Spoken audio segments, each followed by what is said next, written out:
দাদা এদিকে আসেন। এই দাদা তাড়াতাড়ি আইবেন। হ্যাঁ আসেন। হ্যাঁ দাদা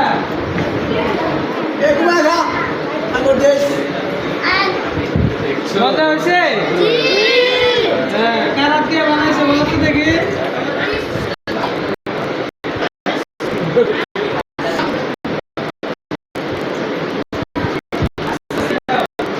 তাড়াতাড়ি গেলে এটা মজা থাকবে না, আস্তে আস্তে।